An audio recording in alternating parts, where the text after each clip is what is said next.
time for us to delve into a little bit of history and now, as we kind of bridge the gap on all of Barbados history, bring you in on something that's coming up, a lecture series and a whole lot more.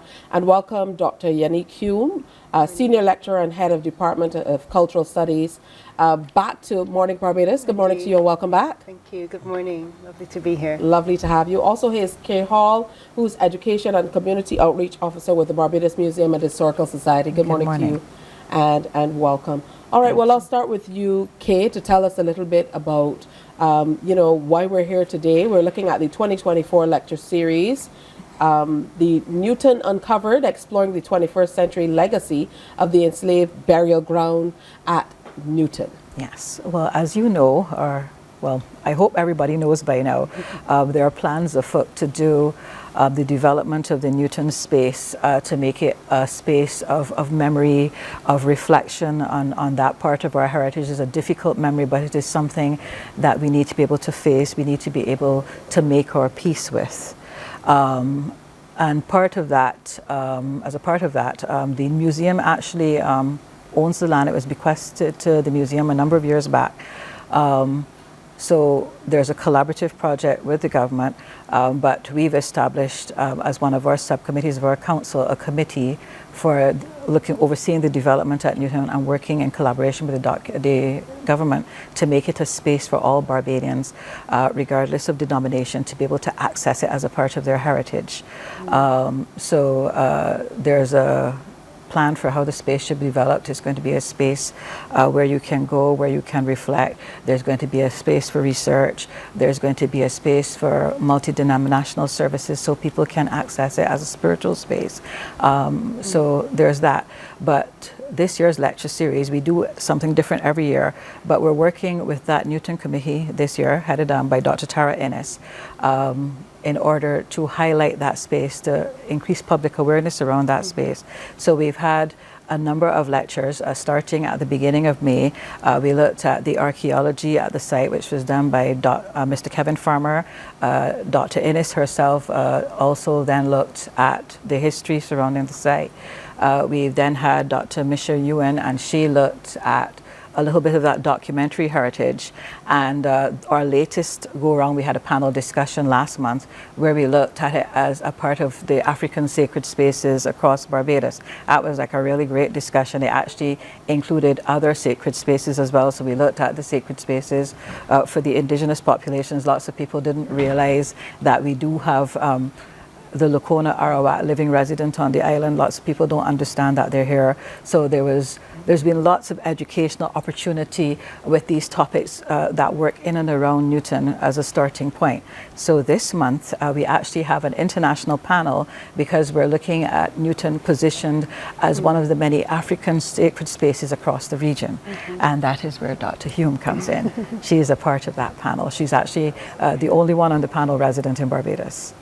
All right, and this is where history, kind of from the pages, meets living history. I think it's important for us to be able to make that link. Right, indeed. And I think when we look at sacred sites and spaces, one of the kind of propulsion to declare them as sacred is that they are used. There's a certain practicality to their everyday use. They're living sites. They're sites in which people go for pilgrimages. They're sites in which people go for reflection, as Kaye has mentioned. In the Caribbean alone, UNESCO has declared several sites as sacred spaces. The majority of them, interestingly enough, are in the Greater Antilles. So there are about 5 in the Dominican Republic. All of them are church spaces, actually. And there's about 6 or 7 in Haiti. And what's interesting about the Haiti case is that several of those spaces are actually natural sites. So they recognize not only the built heritage, but there's also a way in which the environment, the way in which, in the case of Haiti, Sodo, is used as a space for Vaudessants to go to cleanse annually in June. You have, in the case of Cuba, the Basilica del Cobre, which is in the eastern part of the island, their patron saint. And what you find around these sacred sites is there's often some kind of mythology, there's often a narrative a story of which combines the history of the site, but also some kind of a space of auspiciousness, a space of numinosity, which essentially means a space where the sacred is said to be imbued or condensed and gives it a certain charge. So anyone who's been to Newton, although it has this heavy history, it's also a space of contemplation, a space where you could feel the energy of that which had happened in that space, the energy of our ancestors being in that space, but it also gives it a space of hope. When we look comparatively to spaces in Europe, especially those, and even in North America, that commemorate or at least give a moment to reflect on the Holocaust, I find the Israeli community, the Jewish community worldwide have been really deliberate in their actions of really claiming spaces and marking those spaces. And interestingly, these spaces become pivotal in the Jewish diaspora's journey across the world. So when they are visiting Germany or visiting the United States or visiting Austria or Poland, there are sites specific that mark the Holocaust as something never to be reproduced.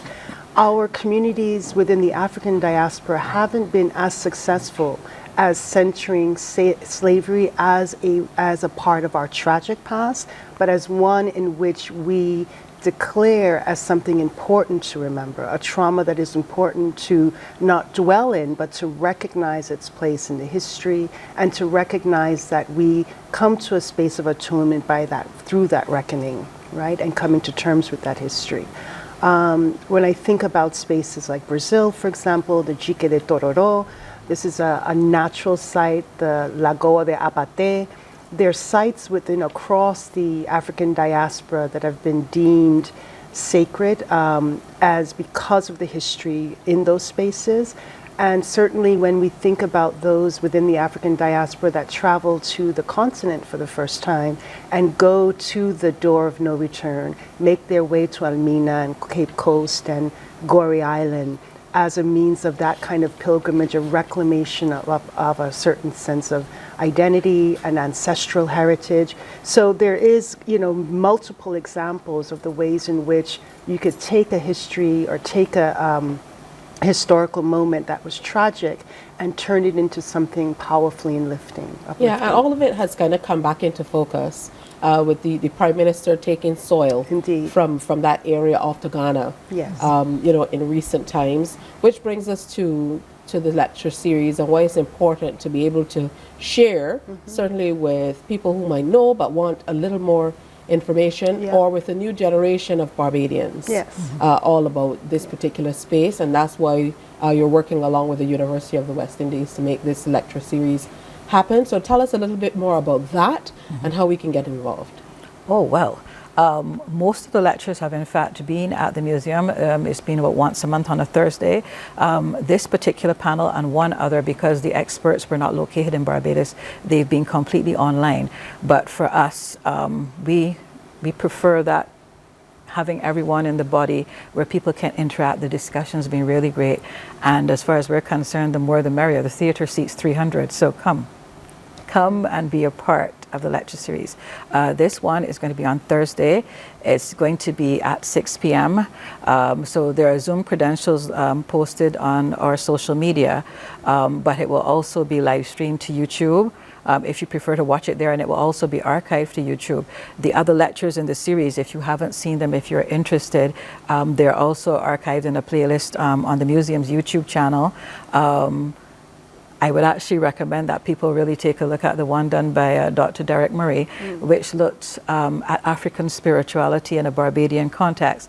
The discussion post that particular lecture was very, very lively because people took the opportunity to really explore, well, my grandmother said this thing, or I've heard this thing, but is it true? And some of the questions, at a first glance may seem naive, but what they really are is an interest, a genuine interest in the general public in learning more about these things that maybe they were whispered about because, we are a post-colonial society. So there's this layer on top of everything where we follow these English traditions, these British traditions. But deep down in the core of who we are, the things our parents and our grandparents have passed down to us, we are very African even when we don't think about it. I'm a bit naughty, so for example, there are lots of people who say, oh, obey this and obey that. And I will say, so when you have a tummy ache, do you drink some ginger tea? And they'll invariably say yes, or peppermint. I said, well, I guess you're practicing obey then. But that for me is that important contextualization. That contextualizing is, I think, the focus of what we're doing. We want people to understand that their heritage is a mixed heritage. Yes, we were colonized by Britain, but we brought everything we need to know about Africa to the Caribbean with us. It is who we are. It is what we do.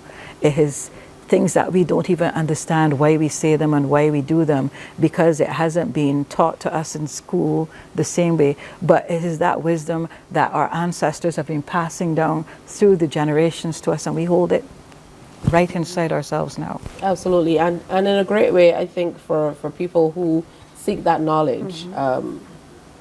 They want you to either confirm or refute, whether what they've been told through generations and from their elders, if there's some measure of truth to it.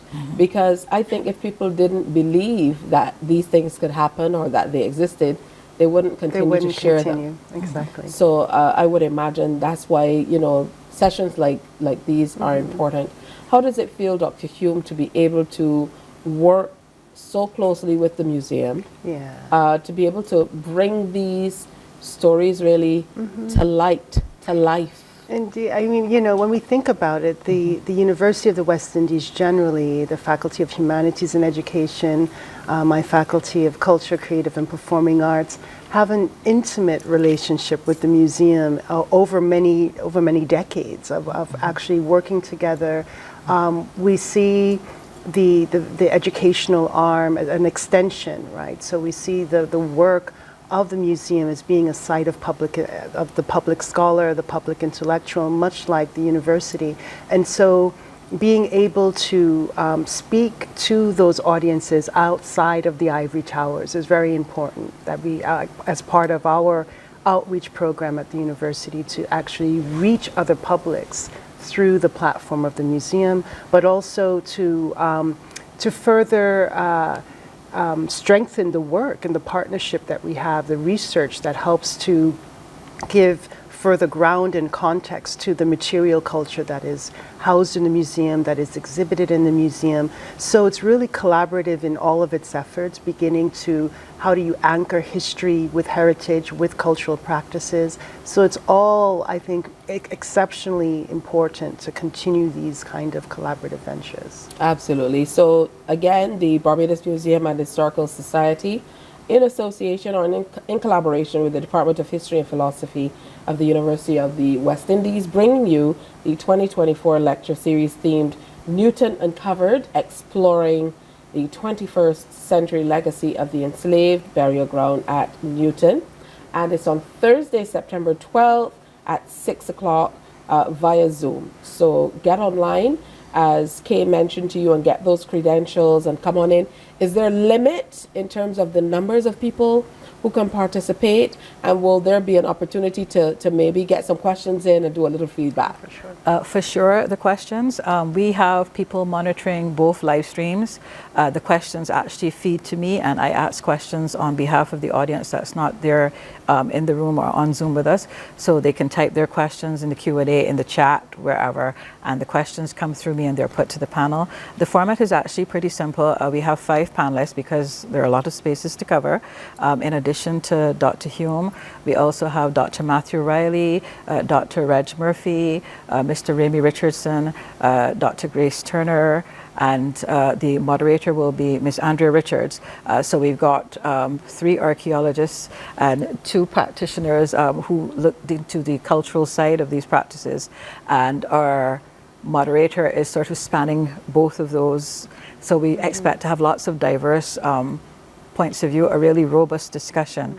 But as always, there will be a priority given to audience questions, because there's those audience questions that really get the juices going and where you really get a feel for what people want to know. So we're going to let them make some brief opening statements, maybe comment a little bit on each other's work, and then we're going to throw it open to the public. Ask what you want to ask. All right, wonderful stuff. So great opportunity for you to, live history. So make sure you check out more on it. We certainly will share as it leads up to the date, and we will share the Zoom credentials with you as well. Thank you so much, Dr. Hume. Thank you, Ms. Hall, for coming in and sharing with us. Thank you for having us. Absolutely. Very, very interesting. Morning, morning, morning.